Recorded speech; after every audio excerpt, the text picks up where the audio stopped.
Hello বন্ধুরা, আমি পার্থ আর আমার পার্থ 426 চ্যানেলে আপনাকে স্বাগতম। তো আজকে এসেছি আমরা ইঞ্জামুলদা অর্থাৎ পান্ডবেশ্বর ফিল্ডের। দেখেছো তোমরা প্লেয়ারকে, তো চলো তার বালিতে প্র্যাকটিসটা দেখিয়ে দিই, এসো। তো এইখানে আছে মাস্টারজি, এসো। আর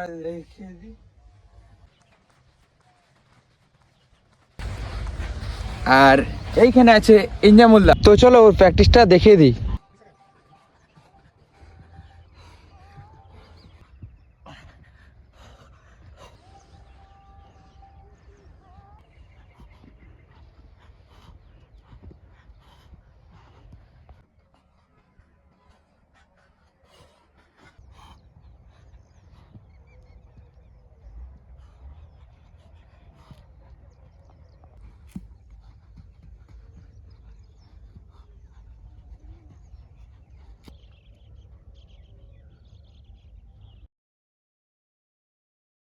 তো তোমরা দেখতে পেলে ইঞ্জামুলদার প্র্যাকটিস। তো ভিডিওটি যদি ভালো লেগে থাকে লাইক, কমেন্ট, শেয়ার আর নতুন কন্টেন্ট ব্লগ দেখার জন্য অপেক্ষা করুন।